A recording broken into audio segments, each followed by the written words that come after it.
The first warm Monday of March, Heather Caldwell parked her 1996 Ford F-150 crooked beside a line of polished pickups at the Prairie Star Cafe in Phillip. Her truck door opened with a groan, and when she stepped down, the heel of her left boot showed a neat patch of tire sidewall stitched on with waxed thread. Her chore coat had been mended at both elbows with canvas cut from an old feed sack. She carried no purse, just a folded envelope and a pencil nub in the chest pocket. Inside, the chrome stools were full of men, comparing interest rates like baseball stats. One had just signed papers on a new S78O combine and said it loud enough for 2 tables to hear. 8.1 APR, but if wheat stays north of $7, she'll pay her own way. Someone whistled. Another talked about putting in quartz countertops before calving was over. Someone else bragged that his kitchen faucet had a touch sensor now, as if he was running a hotel and not a ranch house 20 miles from the nearest stoplight. Heather stood in line, waited, and ordered black coffee. $1.87, the waitress said. Heather slid out $1, 3/4, 1 dime, and 2 pennies in exact change. A loan officer from Midland Bank, Colin Red, sat near the register in a pressed pearl snap shirt and a watch that flashed gold when he lifted his mug. He leaned back and smiled toward his table. Not quiet enough. There goes that Mud Palace budget. Must be hard times when you can't spring for cream. A couple of men chuckled. One looked out the window at her old Ford and shook his head like he was watching an animal limp. Heather nodded at the waitress, took her coffee, and walked back outside without answering. From the highway, her place looked like the punchline everyone wanted. Hand-plastered earthen walls the color of dry clay, patched tin roof, laundry line stretched even in January, and old corrals stitched together with boards that never matched. No central air unit humming at the side of the house, no row of green and red paint under a steel machine shed. No drone photos for social media. Just wind, wire, and work. People saw the visible things and did the easy math. If she was doing well, she'd live differently. What almost nobody saw was that in the glove box of that old Ford sat 3 composition notebooks and an index card that listed every monthly expense ceiling in block letters. Groceries, $340. Fuel, variable, tracked per pasture and unit. Utilities, hard cap. Veterinary, quarterly average and emergency reserve. Every receipt got dated and taped. Every calf check got divided by percentage before the dust had settled on the trailer gate. Heather lived on 38% of farm income and treated debt the way her father had once treated black ice, too late, with both hands locked on the wheel and nowhere left to steer. She learned that rule at 22, but the lesson started earlier, the year she turned 14, and watched a banker fold his arms in their kitchen while her father signed extension papers with a hand that would not stop shaking.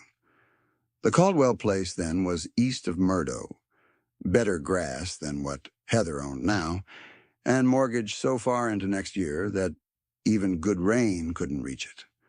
Her father borrowed for a tractor, then borrowed to cover feed when prices rose, then borrowed against cattle he hadn't sold yet. Interest was manageable, right up until it wasn't. Heather remembered numbers because numbers, once spoken in fear, burned themselves in. Prime plus 2.25.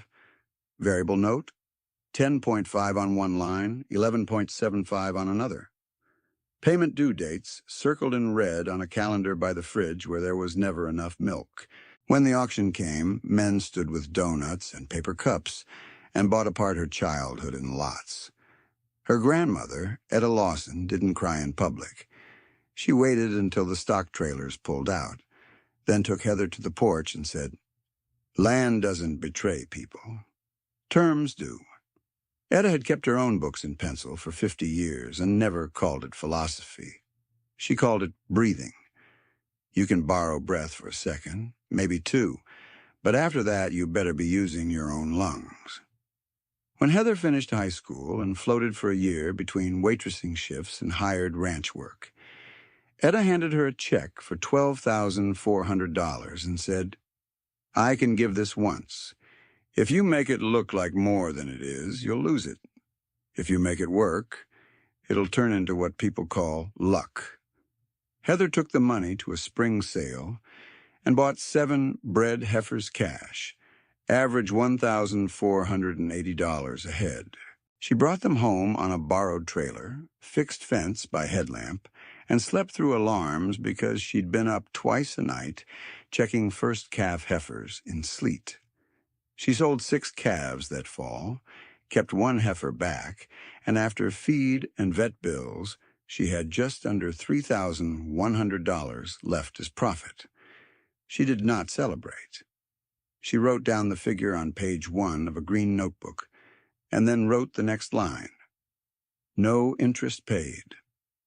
Year 2, she leased 160 rough acres with alkali patches for $21 an acre when better ground nearby was pulling 35. It grew uneven grass and opinions. Men at the sale barn said she'd been conned. But she could pay the lease from cash flow, and she spent Saturdays pulling dead cedar and reseeding thin spots with a hand-crank spreader because she couldn't afford a drill pass. She bought mineral in bulk with 2 other small operators and saved 18 cents per head per day across winter. Tiny numbers, big over time. At 26, she had enough to buy her first parcel outright.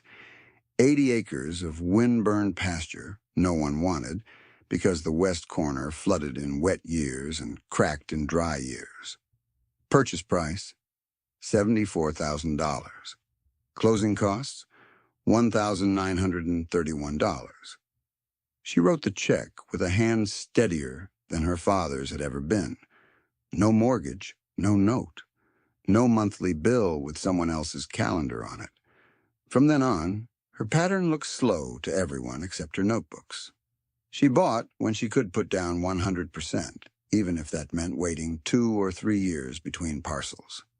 She took seasonal work preg-checking and fixing fence for neighbors to fill holes during bad markets.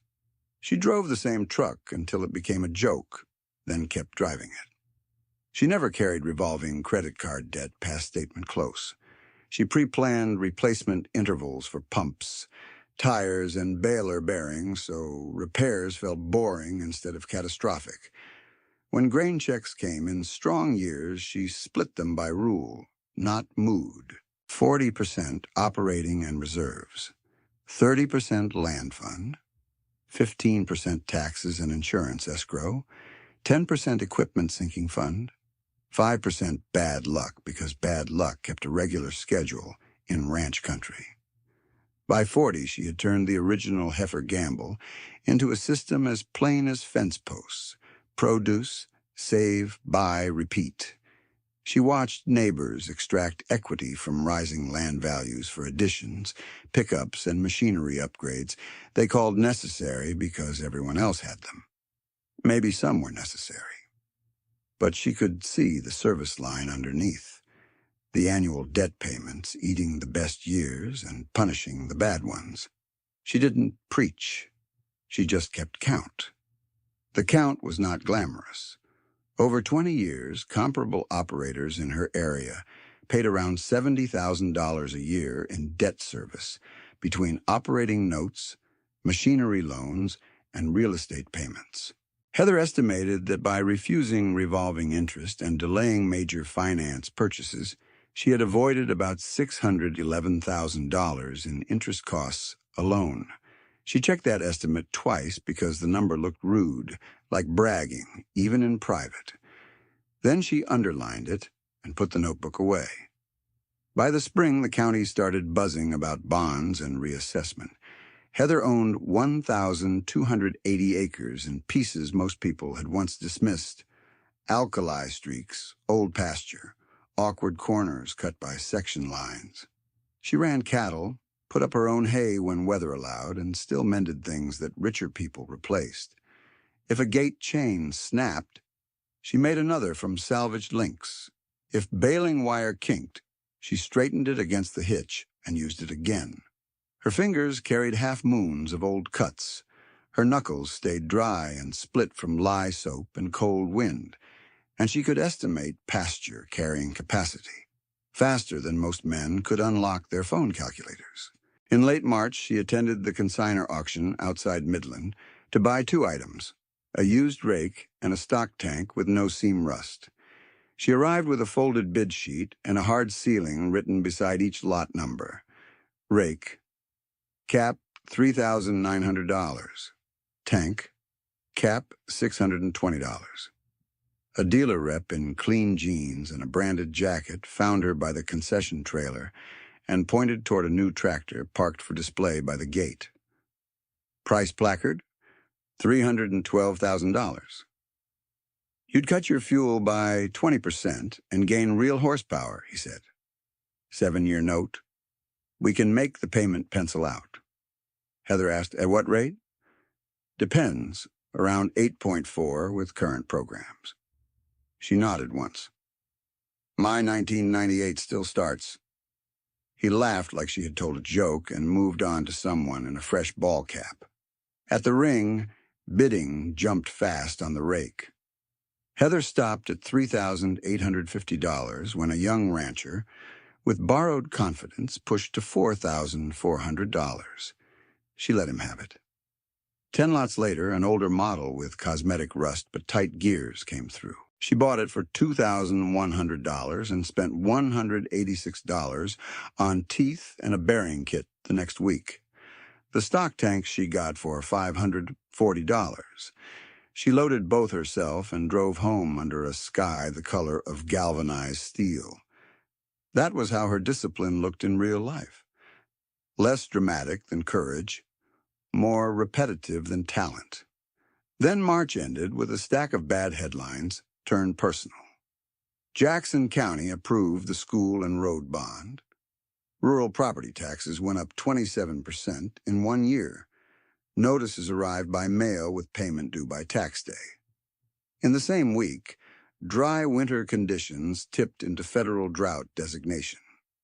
Hay prices that had sat around $148 per ton jumped to $239.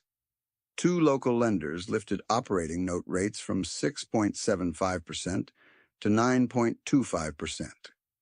Pressure moved through ranch country like wind through old boards. Every crack started whistling. At the co-op scale in Phillip, men who had always sounded comfortable began speaking in shorter sentences. One worried about renewing his line. Another said he'd carry fertilizer on plastic just for 60 days, as if 60 days of interest was a harmless weather event. Colin Redd, the same loan officer from the cafe, stood with his clipboard and grin and told a group within Heather's hearing, when taxes hit, that mud palace north of town will be first at auction unless she finally borrows like a modern farmer. Laughter, quick and brittle, ran down the line. Heather took her certified envelope from the counter, signed where told, and stepped outside before opening it. The wind caught one corner and snapped it against her thumb. She unfolded the notice. Amount due, $18,742. She read it twice, folded it along the same crease, and tucked it into her coat pocket. No speech, no visible anger, no dramatic phone call. She drove the old Ford home past fields the color of old rope, parked beside her earthen house, and went straight to the steel filing cabinet in the back room. She opened the bottom drawer and pulled out 27 years of ledgers, setting them in a clean stack on the table as evening light slid across the mud-plastered wall. She opened the bottom drawer and pulled out 27 years of ledgers, setting them in a clean stack on the table as evening light slid across the mud-plastered wall. Then she added 3 more things to the table: a yellow legal pad, a county map with parcel lines, and a hand calculator with two missing rubber feet that made it rock when she pressed hard. She took off her coat, hung it by the stove, and started with the oldest green composition book. Page 1 still held the line from when she was 22. No interest paid. Heather traced it once with her thumb and turned pages slowly, checking columns, circling dates, copying hard numbers onto fresh paper. She worked like she fenced, one post at a time, not looking up to estimate miles. Outside, wind shook the tin in a short rattle. Inside, pencil moved. Year 1. 7 bred heifers. Cash. 6 calves sold, 1 retained. Net after feed, minerals, vet, trucking, $3,086. End year cash, $15,486. Year 2, 160-acre rough lease at $21 an acre, total $3,360. Drought light summer, lower gains, but she sold culls at a decent market and did day work repairing windbreaks for 2 neighbors. End year cash, $19,102. Year 3, bought used squeeze chute for $1,200, patched it herself. Added 5 bred cows from a dispersal sale nobody wanted to stay for because sleet started at noon. Average price, $1,090. End year cash and saleable inventory combined, $31,400. Year 4 was the first year she drew a true line. Operating reserve, never below $8,000. She held it even when 1 heifer prolapsed and a vet bill ate half a month's grocery cap. She filled the reserve back up before buying anything else. Year 5 through 7, she did not buy land. Everybody remembered those years as when values were still sane, and people asked why she didn't jump then. Her ledgers showed why. She was building down payment velocity. She stacked cash, built herd quality, improved lease grass with cheap labor and patient reseeding. She wrote notes in margins like weather prayers. South fence reset, seeded western draw after June rain, no financing offered/taken at co-op. At 26, she copied the biggest number she had ever written on a check, $74,000 for 80 acres. Closing costs $1,931. Recorder fee, $30. She kept that receipt taped across 2 pages because it wouldn't fit one. The first parcel looked ugly from the road, but it was hers in full. No bank lien, no annual review meeting with a man in polished shoes asking whether her life penciled this quarter. Year 8, she let herself buy something newer, which meant a 1998 tractor with faded paint and a clean engine for $19,500 cash. She set up an equipment syncing line that got fed monthly, whether she needed repairs or not. In the margin, pay yourself before steel breaks. Years 9 through 12 were not dramatic, which was exactly the point. She leased 1 more quarter. She increased winter feed, carry by 14% one season, when hay was cheap, and sold the excess in a short year for nearly double. She prepaid mineral once and saved 6%. She split calf checks by the same percentages every time, including years she wanted badly to spend more on comfort. In year 10, she replaced the Ford bench seat with one from a salvage yard for $140 and wrote, "Cheaper than truck note." At year 13, she bought another 160 acres, poorer soil but a reliable stock dam if she managed runoff right. Price, $198,400, paid in 1 wire transfer after holding the land fund for 32 months. She remembered a man at the closing asking, "Who's carrying paper for you?" And the title clerk answering, "No one." Years 14 to 17, she added no acres at all. Instead, she increased resilience. Waterline replacement in 2 sections, rebuilt corrals with used pipe, installed shade cloth, bought bulk vaccine when neighbors split pallets. She began running tighter cost-per-pound calculations and stopped pretending habit was a strategy. If a practice wasn't paying for itself over 3 years, she dropped it. If it was saving pennies every day, she protected it like a calf in sleet. Year 18, she started buying treasury bills and small ladders through a broker in Pierre who kept trying to sell her longer products and finally gave up. 3-month, 6-month, 1-year tranches. In 1 year, she earned less than a flashy calf run would have paid. In another, those same dull T-bills beat most local returns with no broken fence at midnight. She didn't care which one any single year. She cared that something always matured soon and something always remained untouched.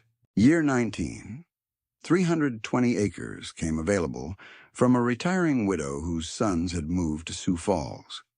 The parcel had alkali shoulders and old cross-fence scars. Everybody wanted the better half and argued over price reductions. Heather offered on all of it, no financing contingency, close in 21 days, as is. Purchase, $544,000. She slept badly for 2 nights after wiring the funds, not from debt fear, because there was no debt, but from respect. Money should still feel heavy when it leaves. Year 20 through 22, she replenished, not expanded. She cut personal spending again after a storm year, delayed replacing siding on the mud house, and kept her living ratio around 38% of farm income. She tracked that percentage the way some people tracked cattle futures. When it drifted high, she corrected. When it fell low, she didn't celebrate. She built cushion. Year 23, she bought 240 contiguous acres bordering her old lease at $2,120 per acre, total $508,800. That one changed operations more than appearances.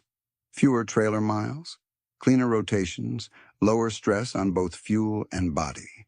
And the margin, she wrote, rare and almost lyrical. Contiguity is cash you don't see. Year 24 and 25 were hard market years. Feed higher, calf market weaker. She sold no land, borrowed nothing, and shifted from growth mode to hold mode.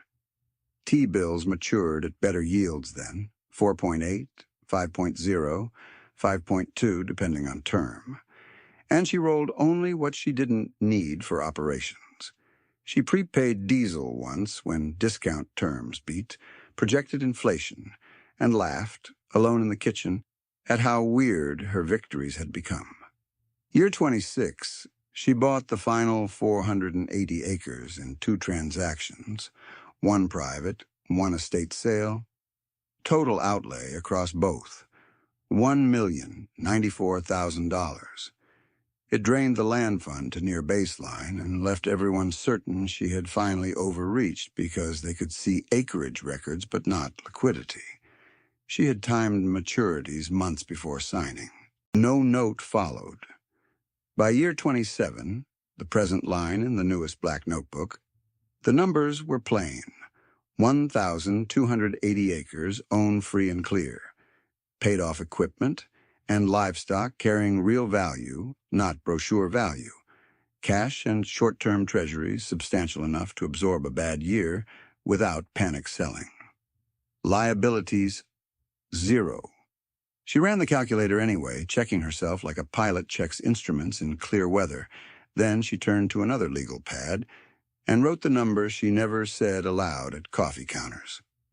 Estimated interest avoided by refusing revolving debt and major finance purchases over 2 decades, $611,000.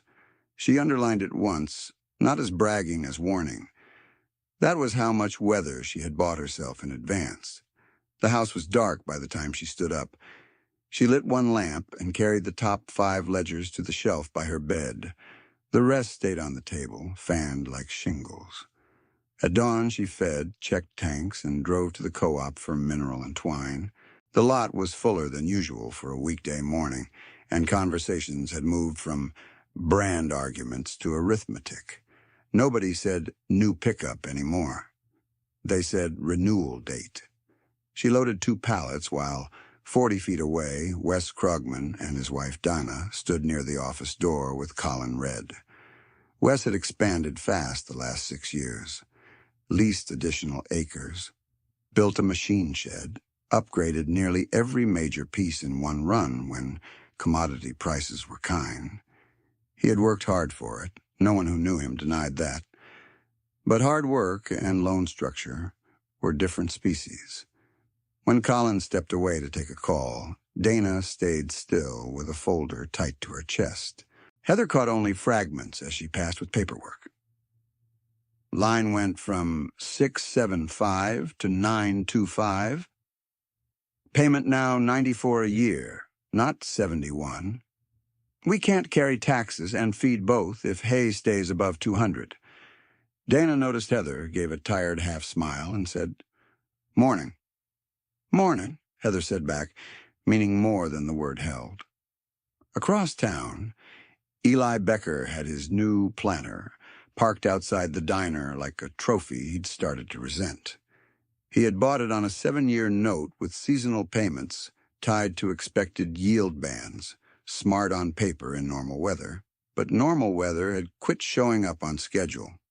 Late frost clipped forage, weight slips came in light. Input costs didn't care. At lunch counter stools, men who had laughed at patch coats were now trading lender terms in hushed voices, not because they were weak, because their margins were narrow and rates had moved faster than their systems could absorb.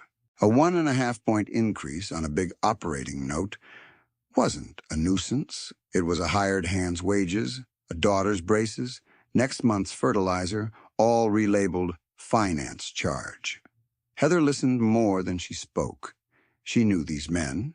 She had preg-checked for some, hauled hay with others, sat in emergency rooms with their families after horse wrecks and grinder accidents. Their trouble was not greed wearing boots. Often it was timing, optimism, and the pressure to stay scale competitive in a county where even smaller margins got punished by both market and weather. Still, the math was the math. By second week of April, the pressure became visible. At the sale barn in Phillip, calves that should have averaged stronger came through lighter by roughly 11% in several strings after frost-bitten forage and dry conditions hit gains. Buyers adjusted immediately. No one gave sympathy bids. Freight still cost freight. Fuel still cost fuel. Hay hit $239 a ton and held. Jackson County sent reminders on the new tax obligations with due dates that felt less like dates and more like drop-offs. At feed store counters, people started asking if partial payments could hold penalties. In most cases, no. The social pressure around Heather sharpened with the financial one. Her older brother, Travis Caldwell, drove over on a windy Sunday and stood in her kitchen with his hat twisting in his hands. "You're sitting on land value," he said. "This is what equity is for. Refi some of it while land's still hot. Pull cash, keep flexibility." Heather set 2 mugs on the table. Debt isn't flexibility if income drops. It's not debt. It's leverage. She looked at him, gentle but fixed. Leverage is debt with better manners. He exhaled hard, frustrated because he cared. "I don't want to watch you get squeezed because you're stubborn. I'm not squeezed. You will be if this keeps up." She slid a notebook across the table. Not all of it, just 1 page. Operating reserve line. Tax escrow line. Maturing T-bill dates. Travis read, blinked once, and leaned back. "You got this much liquid?" "Yes." "And you didn't tell anybody?" She almost smiled. "Why would I?" He laughed once, tired and admiring at the same time. "Because they think you're broke. They can keep thinking." 2 days later, neighboring producer Marvin Helt called and asked to stop by. He stood in her yard, boots clean enough to show he hadn't done morning feed, and got straight to it. "I heard counties reassessing outer sections next," he said. "You might want to sell that north 320 before tax burden gets uglier." "I can take it off your hands. Fair number? Quick close?" Heather asked. "What number?" He named one below current conservative value, justified with drought risk and cash certainty. She shook her head. "No." "You sure?" "Yes." He tipped his cap without offense. "Offer stands till Friday." By Thursday, 3 different people had repeated the rumor that her place would be first tax auction because nobody that frugal has cash. Colin Red said it loudest, this time by the fertilizer shed where echoes helped. "She'll come in for a note yet," he told a cluster of producers. "They always do when taxes and drought double team." No one laughed as hard this time, because while gossip kept its old habits, reality was changing shape right in front of them. On April 11th, Prairie Plains Ag Credit sent amended terms to several operators with variable debt exposure. One of them was the Norland Brothers outside Midland. They ran good cows and better machinery, and they had always looked like the model: clean yards, efficient labor, big acres. Their combined annual debt service had hovered around $128,000 in normal years, manageable when yields held and prices behaved. Under revised rates and carryover operating balance, projected service jumped near $161,000. Then drought reduced expected hay production enough that they had to buy outside feed at the worst possible time. By April 14th, they listed 1 quarter for sale to stabilize cash flow. By April 15th, no acceptable offer had closed. In Murdo, Lena and Rob Pritchard missed supplier terms on prepaid chemical and got moved to stricter payment windows. They'd expanded in 2021 with 2 financed units and a grain setup upgrade expecting volume to erase cost. It might have, with ordinary moisture and steady rates. Instead, they were carrying about $43,000 more annual finance burden than their 5-year average, while field conditions cut expected production. At the Phillip branch, 2 borrowers were told additional collateral would be required for renewal. At the cafe, people stopped discussing countertops altogether. Tax day loomed with courthouse language nobody liked: delinquency lists, publication notices, certificates. Heather paid invoices as scheduled, kept feeding, kept checking tanks. The old Ford still squealed at the same stop sign by the elevator. She still drank black coffee and counted out exact change when she wanted to. But now every evening ended at the table under lamplight. Ledgers open, county map flattened by a wrench so corners wouldn't curl. She drew circles around parcels with high debt load rumors, then crossed the circles out when rumors proved false.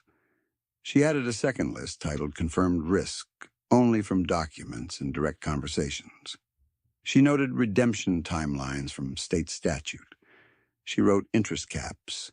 She wrote names with care, no judgment beside them. On the night before tax day, wind dropped to almost nothing, a rare stillness that made small sounds travel. From the porch, she could hear a loose panel tap the barn every few seconds. Inside, she stacked cashier's check paperwork for her own tax bill, $18,742 exactly, next to a folder marked Maturing T-bills, available $220,000. She sat for a long time without moving, looking not at totals, but at names. Then she closed the folder, set it square to the table edge, and turned out the lamp. At 4:47 a.m., Heather woke before the alarm and listened to the quiet. No wind against the tin, no sleet ticking the window. Just the refrigerator cycling, and one board in the hallway giving its usual soft pop as the stove cooled.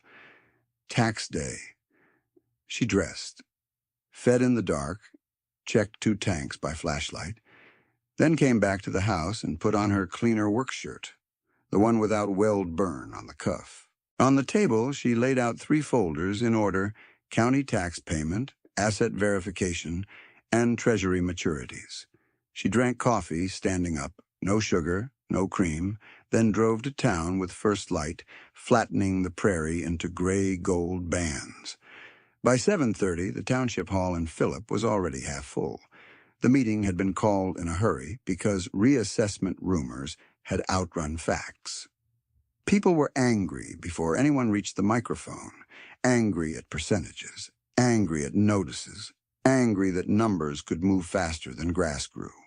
Folding chairs scraped. Thermos lids clicked. Someone in back said, "They're reassessing us into foreclosure." And someone else answered, "They always do." County Assessor Darlene Voss stood near a portable screen with parcel maps queued up. Treasurer Mark Ellison had a milk crate of files at his boots. Colin Red leaned against the side wall with his sleeves rolled and a legal pad in his hand, like he might be called to rescue civilization. Heather sat in the second-row aisle seats with her folders stacked on her lap. When public comment opened, 3 producers spoke first about comparables and mill levies. A woman from Midland asked whether drought designation would delay penalties. A retired teacher asked where bond funds were actually allocated. Then, before the room could spin into rumor again, Heather stood. "Darlene," she said, voice steady and carrying, "I'd like to clear something publicly. There are claims I'm delinquent and claims my values are hidden.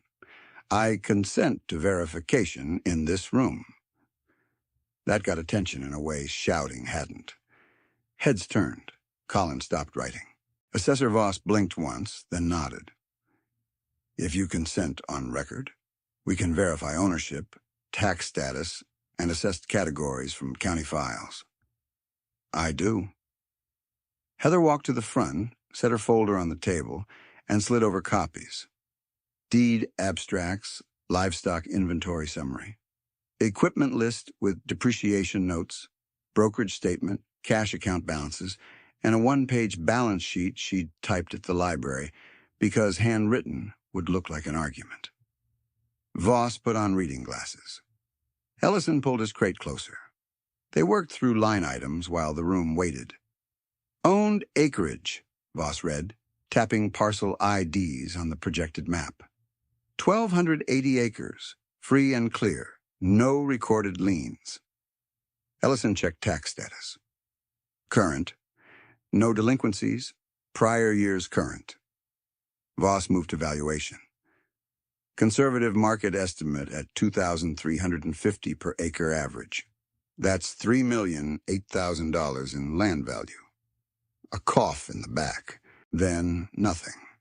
She continued. Livestock and paid-off equipment, documented and cross-referenced to insurance schedules, $412,000. Ellison turned pages. Grain and input inventory, $96,000. Voss held the final sheet higher. Cash plus short-term treasury holdings, $684,000. She looked up over the glasses. Liabilities listed and supported by record search, 0. A chair creaked loud as a gunshot in the silence. Voss did the arithmetic once on paper, then read it out anyway. Estimated net worth, approximately $4,200,000. No applause, no laughter, just a room full of people hearing a number that didn't match 20 years of assumptions. In the third row, Travis Caldwell stared at his sister like he'd known and not known at the same time. Dana Krugman slowly lowered her coffee cup without drinking. One of the Norland brothers muttered, "Jesus," under his breath. Colin's mouth shifted into a shape that wasn't quite a smile, and not yet a frown. He tried once. Paper equity doesn't pay taxes. Liquidity is what matters. Heather opened the third folder and slid 1 page across to Ellison. Settlement confirmation, dated that morning. Maturing Treasury ladder, available funds wired and cleared. Amount, $220,000, unrestricted cash equivalent. Ellison read, then nodded to the room. Liquid confirmed. The silence got heavier, then broken away weather breaks. Small sounds first. A pen dropped. Somebody exhaled a curse with admiration folded into it. Someone else said quietly, "All these years." Heather gathered her papers. "I didn't come to win anything," she said. "I came, so facts are facts." She went back to her seat. Nobody joked when she passed.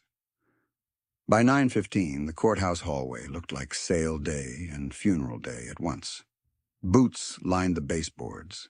Hats turned in nervous hands. The posted delinquency board had a crowd in front of it, then no crowd because people looked quick and stepped away. Heather read it once. 3 parcels posted for delinquent sale certificates if unpaid by close. Norland Brothers, quarter 14-3, N-21E, $96,400. Pritchard family, tract 7-2, N-20, E, $68,250.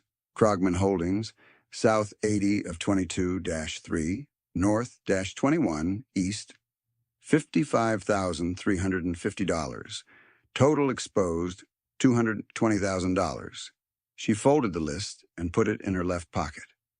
At the payment window, she handed over her cashier's check. Heather L. Caldwell, parcel group C11 through C19. Clerk glanced down. Amount due $18,742. Heather slid the check. Yes. Stamp. Receipt. Done in 12 seconds. Behind her, a man argued about partial payment acceptance and got told no. At the far bench, Rob Pritchard sat with his elbows on his knees, staring at tile like it might offer an appeal. Wes Krogman was on his phone saying, "I know what bridge financing is. I'm asking if anyone will actually do it today." Heather walked to Treasurer Ellison's office and knocked once on the open door. "You buying certificates?" he asked, half disbelief, half procedure. "Yes. All 3 posted family parcels if they remain delinquent at cutoff. Full amounts."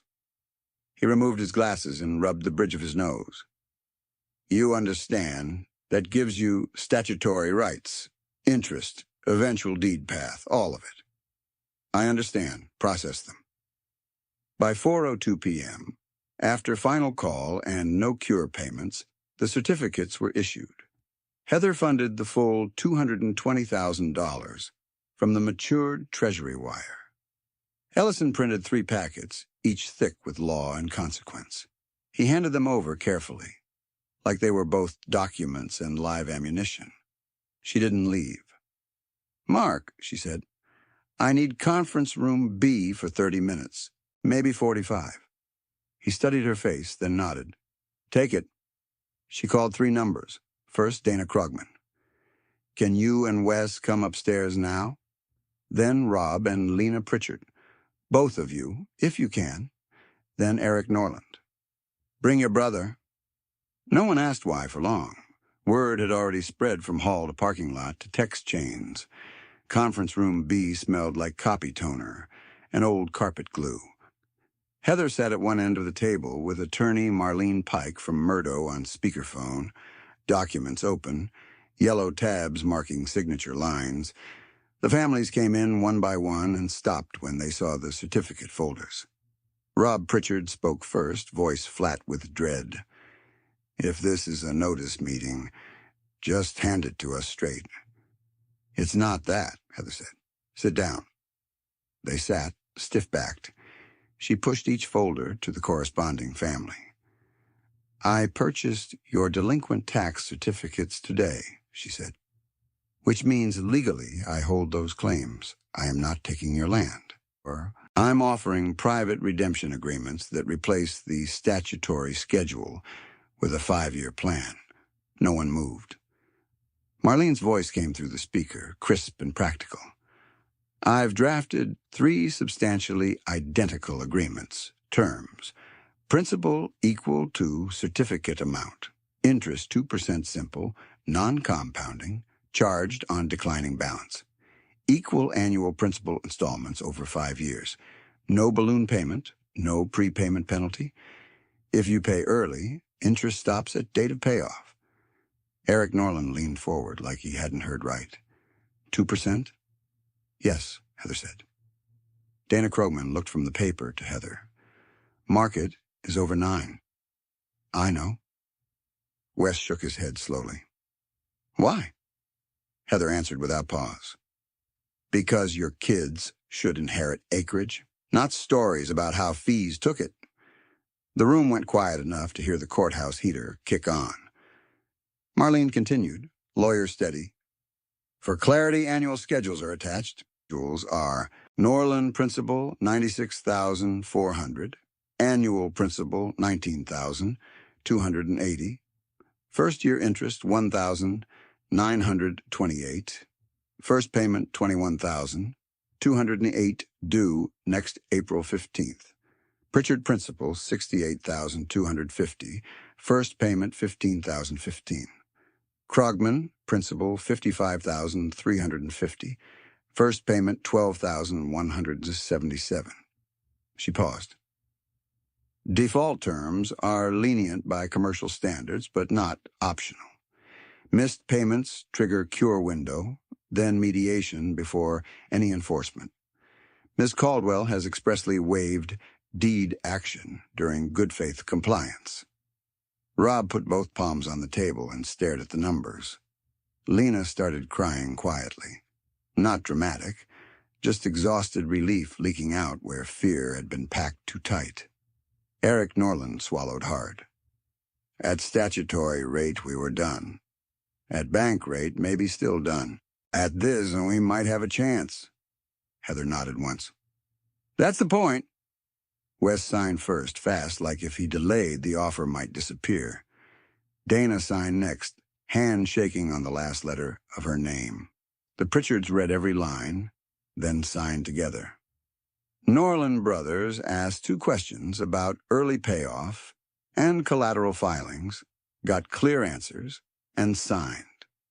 When the last signature dried, Marlene said, I'll record memoranda tomorrow and circulate stamped copies.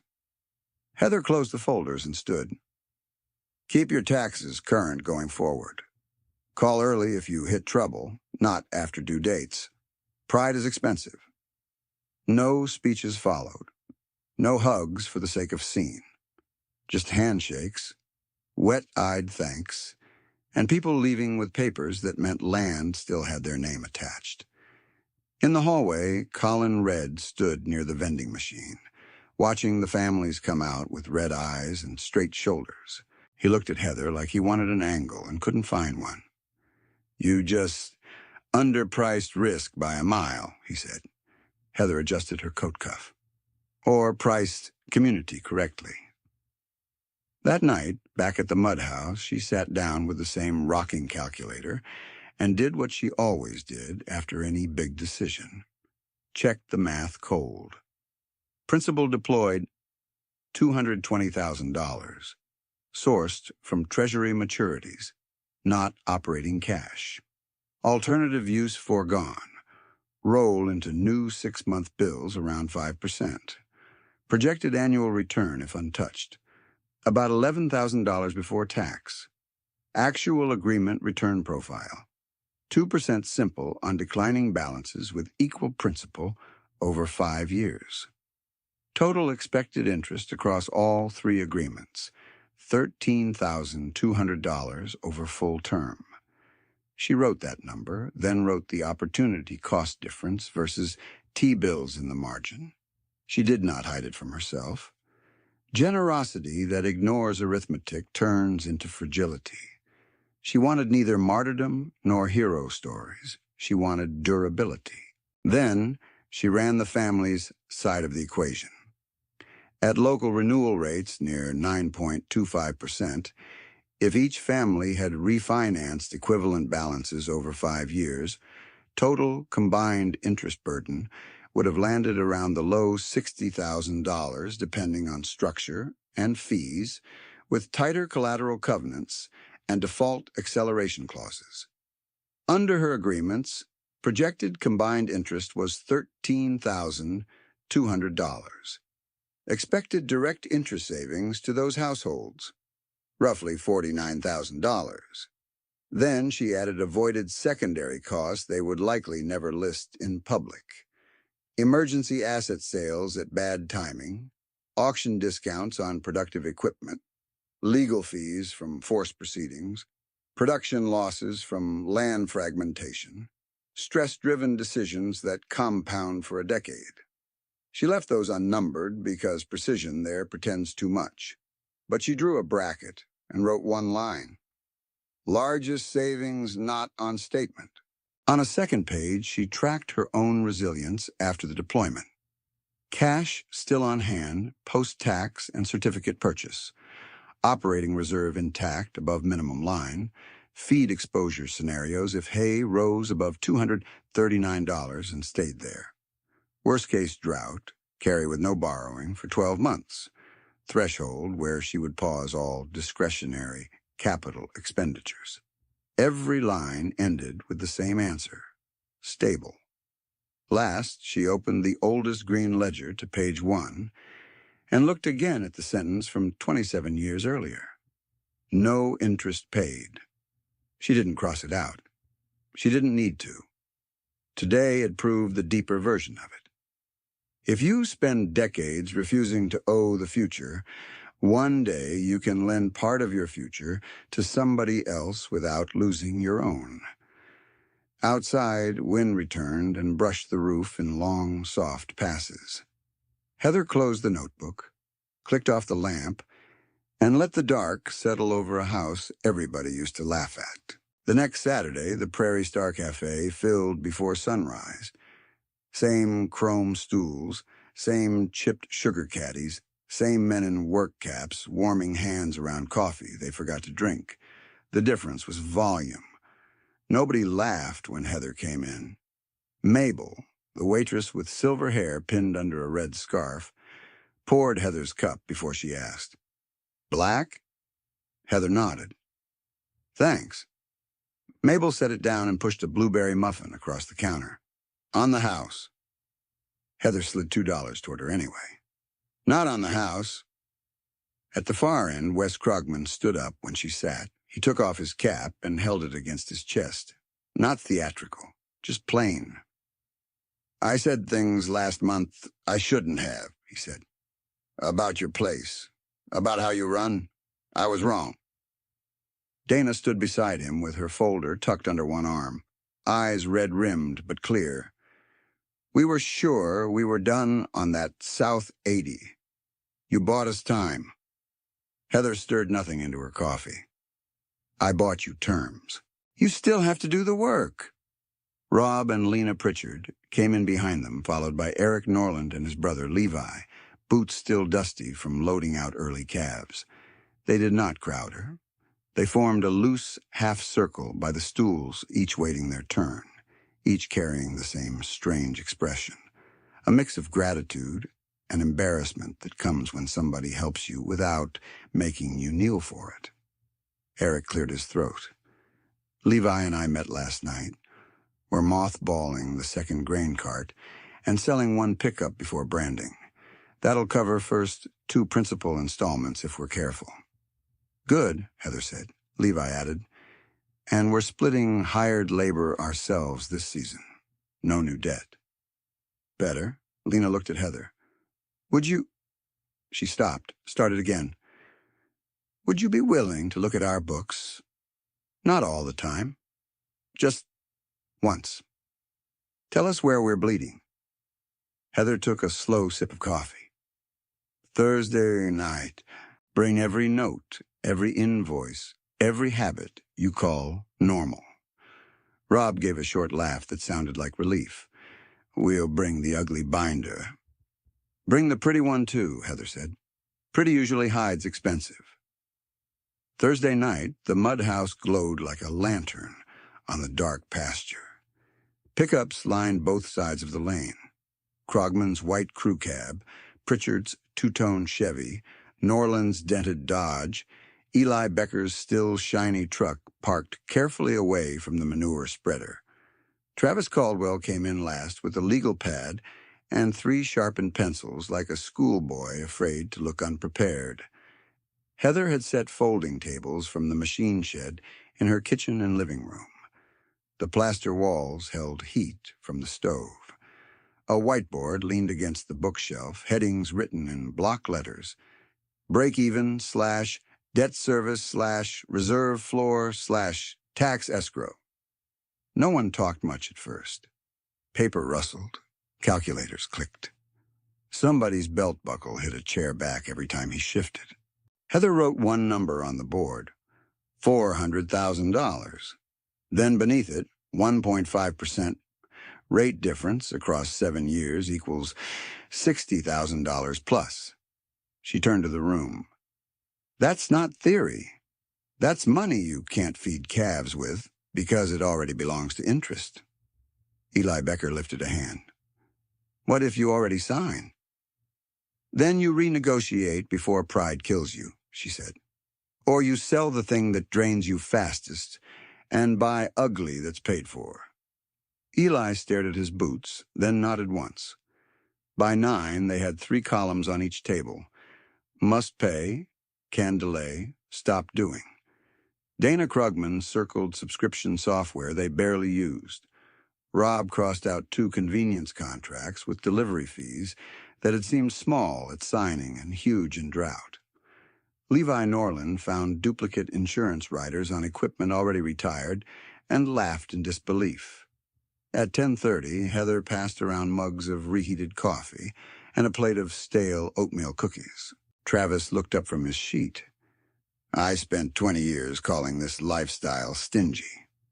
Heather marked a line on Dana's worksheet. It is stingy.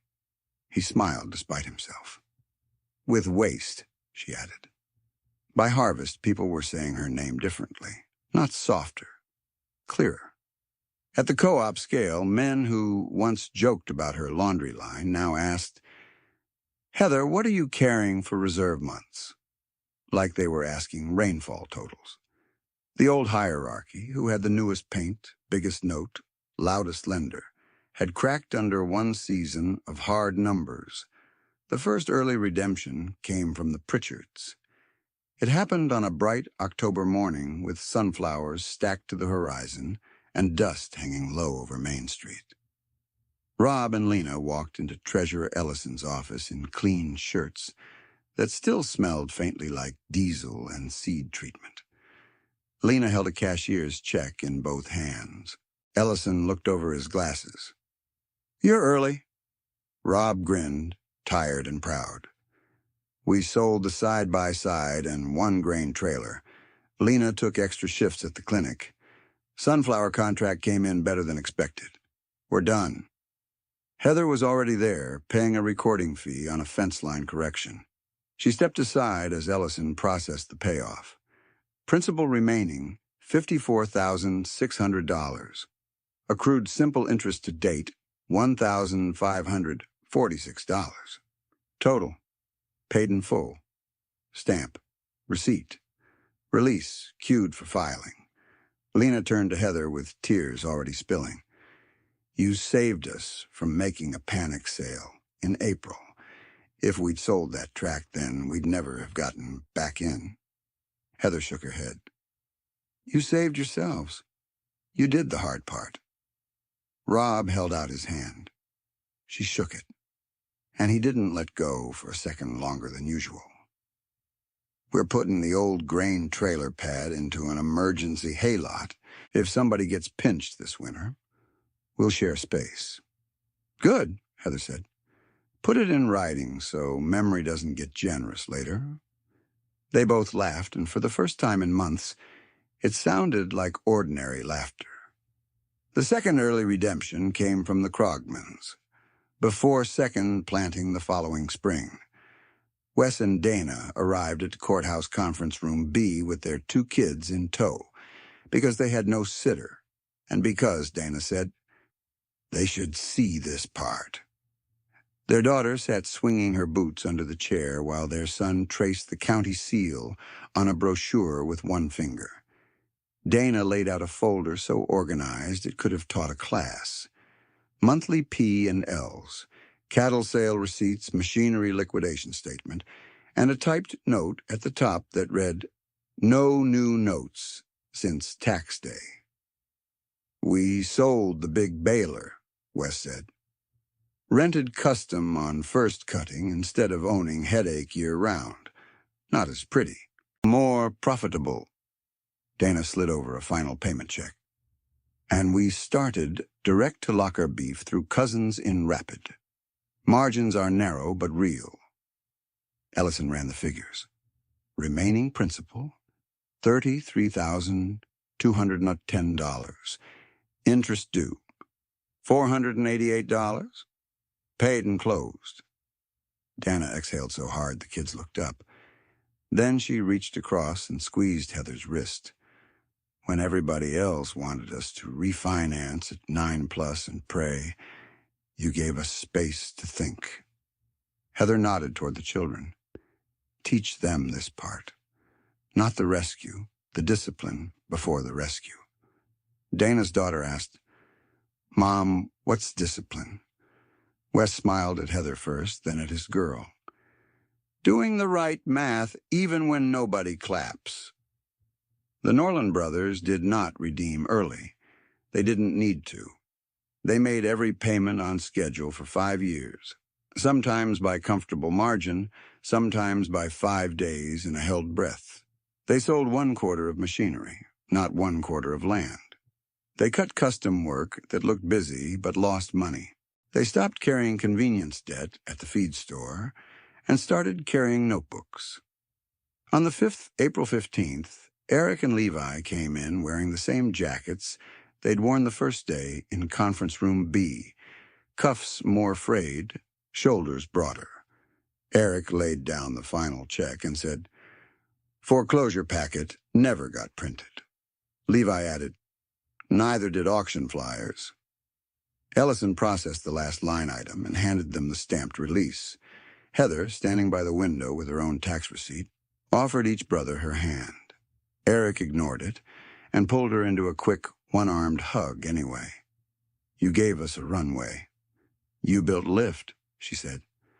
The money Heather earned from those agreements was modest by design. $13,200 was the full-term projection, at origination if all 3 ran 5 years. The actual interest collected finished lower after the Pritchard and Krogman early payoffs, $1,546 and $488, with the balance coming from the Norlands' scheduled payments. At the first winter bookkeeping night after the Pritchard and Krogman payoffs, she set a coffee can on the table with masking tape label. "Interest received. Community reserve."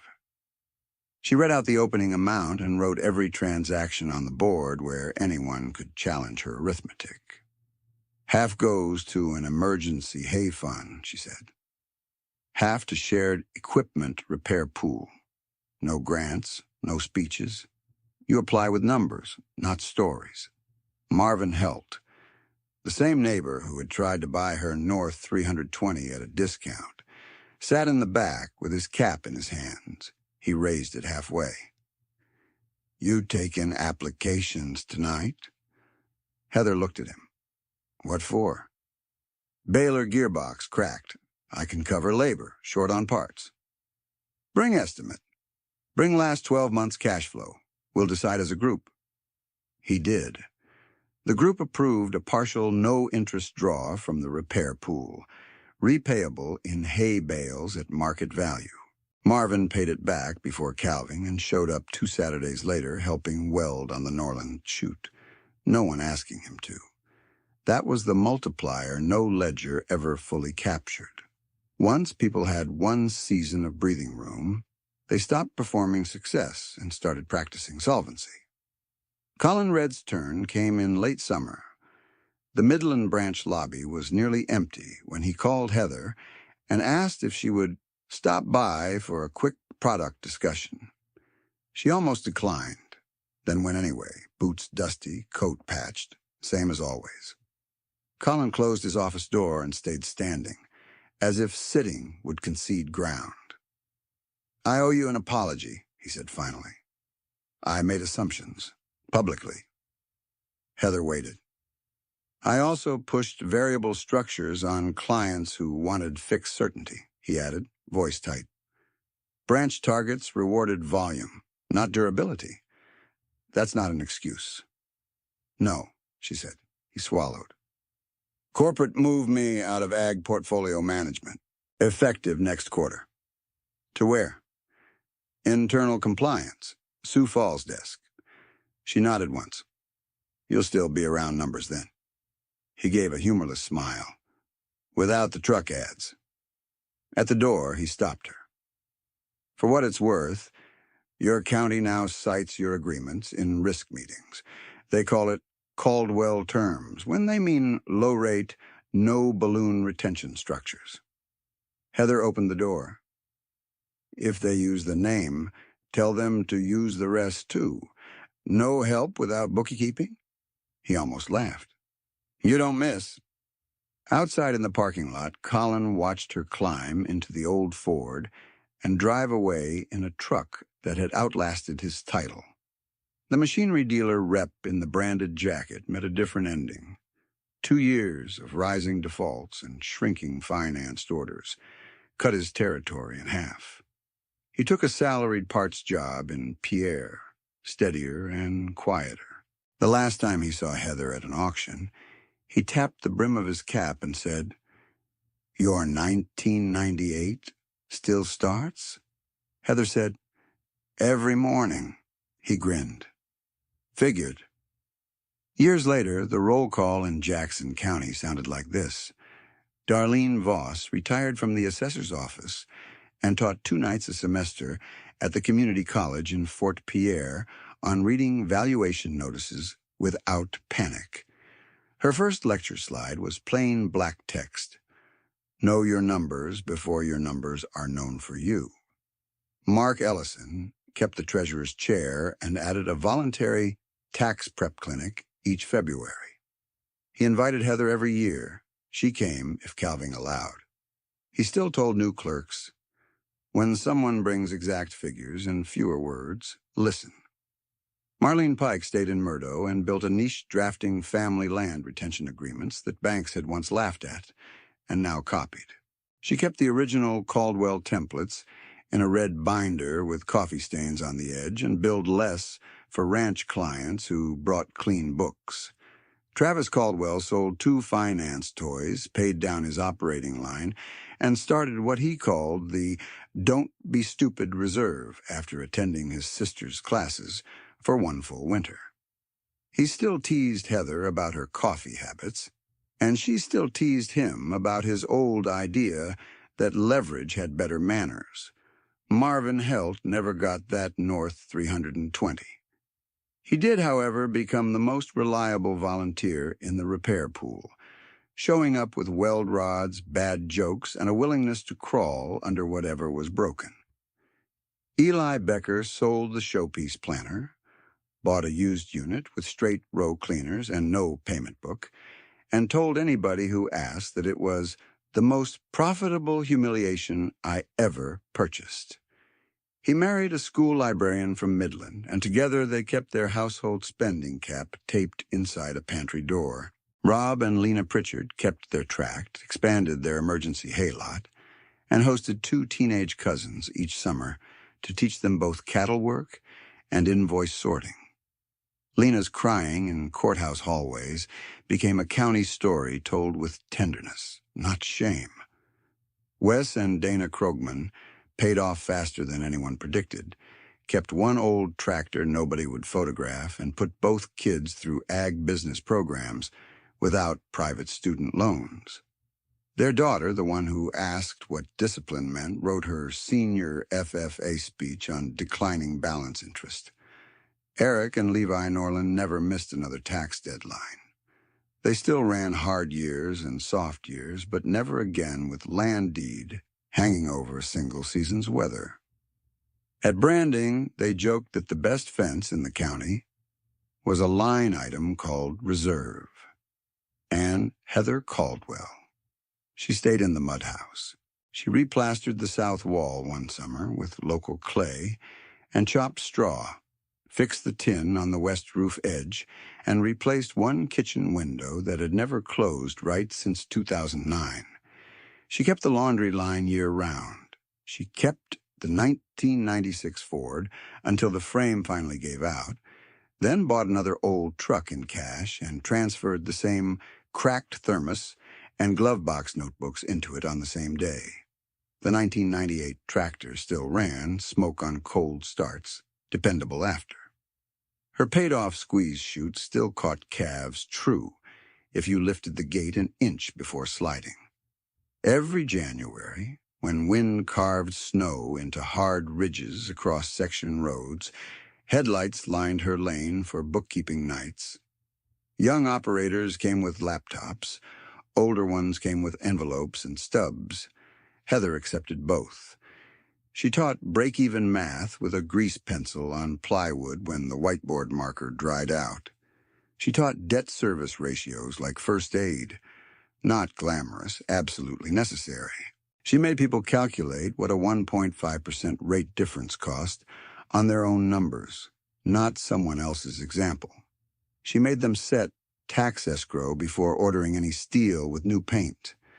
When the community reserve account grew, she refused to rename it after herself. The ledger title stayed practical and ugly: Hay/Repair Emergency Pool. By the 10th winter, it had helped replace 3 irrigation pumps, 2 baler gearboxes, 1 hay grinder engine, and countless bearings and tires that, left unfixed, would have become bigger failures with lender paperwork attached. On a January night, thick with blowing snow, a teenager asked her, "Why didn't you build a big house when you could?" Heather capped her pen and looked around at the room. Steamed-up windows, muddy boots in rows by the door, people arguing gently over depreciation schedules at her table. "I did," she said. The final tax day scene came 22 years after the bond year, bright and windy again. Heather walked out of the courthouse with a stamped receipt folded in her coat pocket. The amount was larger now, as everything was, but paid in full as always. On the steps, a young couple she had coached 2 winters prior stood with their own receipt and a baby in a carrier, both smiling like they'd outrun weather. At the curb, she paused and looked down Main Street. No one's life was easy. Drought still came. Rates still moved. Calves still got sick at 2 in the morning. Machinery still broke in the worst possible field at the worst possible hour. But fewer families were one bad notice from losing what generations built. More knew their break-even before bankers did. More treated reserves as necessary, not optional. More land stayed under the names that worked it. The village had laughed at her mud house because it looked like not enough. They had mistaken display for strength. Heather climbed into her old truck, new old truck now, same habit, set the tax receipt in the glove box beside a fresh composition notebook, and drove north past alkali patches and wind-burned corners that had fed her anyway. The earthen walls of her house came into view, low and plain against the sky, smoke lifting from the stovepipe in a straight line. By dusk, headlights began turning into her lane for bookkeeping night. Inside, she wrote the date on the board, drew 3 columns, and waited for the room to settle. "All right," she said, tapping the marker against her palm. "Let's make sure this year belongs to you before it belongs to interest."